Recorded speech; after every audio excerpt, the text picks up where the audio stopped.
So I'm headed out to another job. Unfortunately, this guy I'm working for, he owns a rental property and it was vacant, and it got broken into and they busted up a bunch of holes in there. I had to do some other stuff, but now there's a lot more work to do.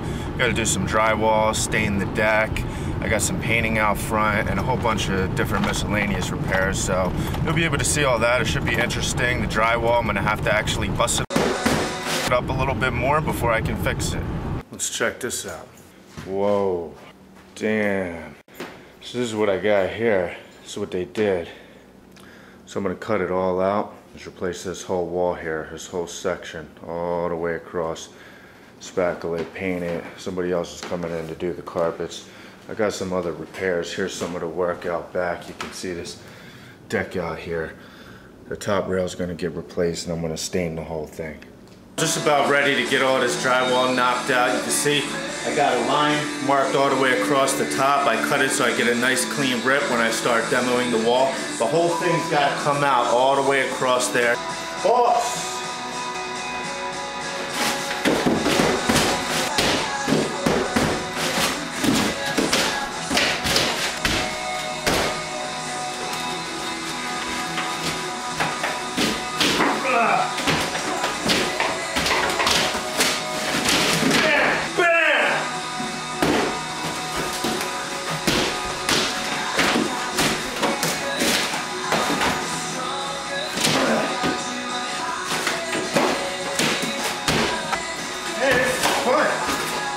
Like a workout.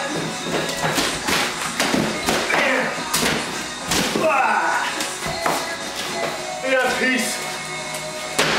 Wow, gotta catch my breath on that. That's actually the easy part. So now I gotta pull all the nails and screws out of the remainder of the drywall. But you can see, I did get a nice clean cut right along the top. You see how that worked? This piece right here just gotta get an extra little cutout and patch. But if you look at all the small stuff, these little pieces here, they all got nails in them, so they got to be pulled out. And then, look at the whole thing. Bam! That was pretty quick. I did that in about, I don't know, 2 minutes or something. You guys let me know in the comments how quick it was. I'm gonna speed it up a little bit, but it really was as fast as it looked. I didn't even stop the camera. Now I gotta do the cleanup, but that's not all that bad. Here's a trick I learned. If you're careful with all the excess material on the tarp, you can blow it up into one piece and then just shake it off into the bag without creating a lot of mess and a lot quicker.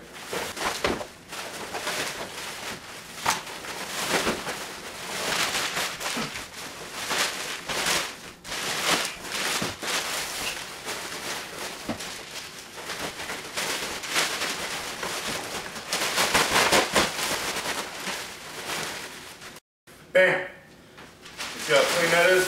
I just got to sweep up a little bit of excess. Done. I'm so happy I just closed on a 15-year loan just now. I was headed back to my job just to get some of the tools I had left over there. It's a lot of paperwork and I didn't get quite as much work that I wanted to do done today because there was an issue with the numbers and stuff, but I'm telling you, if anybody ever has the opportunity to do this, do it. It was one of the best financial decisions I ever made. 15-year mortgage. Used to know somebody.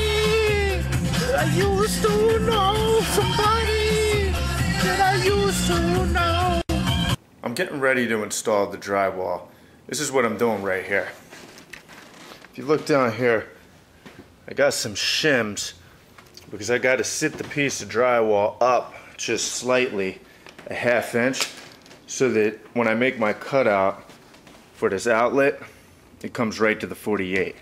So I got the tape resting on the shim, and if you look here how clean that 48 is right across, this gives me a tiny bit of clearance so that I get a really nice seam, because when you're doing drywall, the most important thing is to get your seam tight all the way across. That's why I took extra time on the prep, because you want to avoid spackle work. You want the spackle to be as easy as possible in order to make it quicker, because that's the most time-consuming component of the whole job with the drywall install. I'm going to cut this outlet right now. I'm going to show you one of them so you can see how it's done, and then I'm going to do the rest real quickly. I set my board real close to the work area. There's an outlet right there. So I got to measure. You always measure twice and cut once. I measure across from here. I know I'm lined up. I take the measurement on the left, then on the right, and then I bring it to here. On this area, I know I'm going to be sitting at exactly 48 inches, so when I sit my tape right on the shim, then I have an accurate measurement for the cutout of the outlet, and then when I put the piece in, you'll see that it fits just like a glove. So my marks right here, I line them up and you draw them on each side. I got my measurements, I draw them on each side, and then I square it up with the level.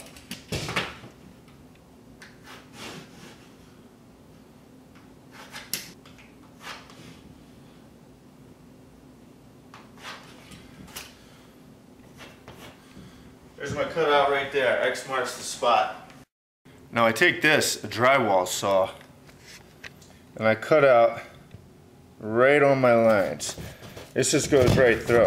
But now you want to keep it on a slight angle as you're cutting, because that'll allow a little bit more ease of access.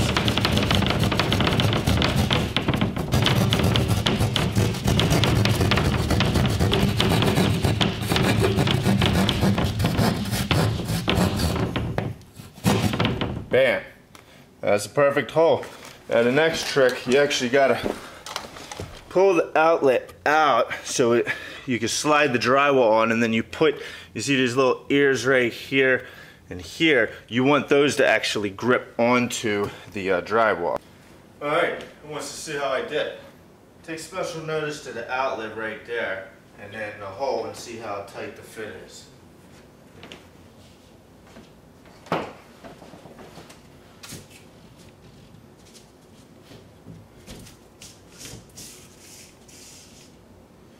Bam!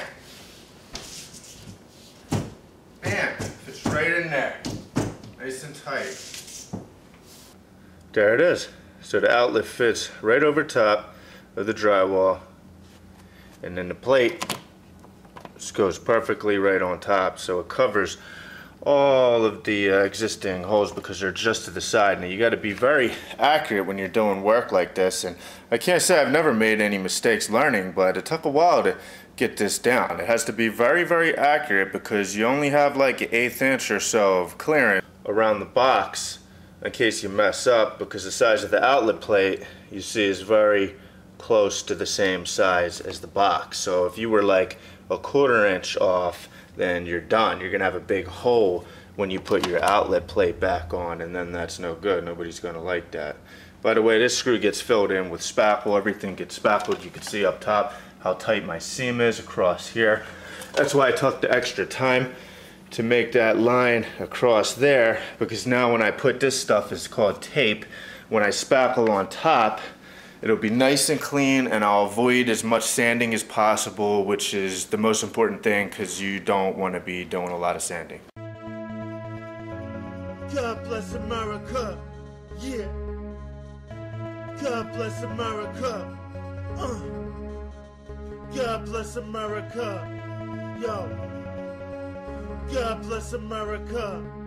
And I just got to say, hey yo, life is serious, you're hearing this, I'm not delirious. Fake rappers, you better be fearing this. Spiritual, lyrical miracle. Sometimes this world is unbearable.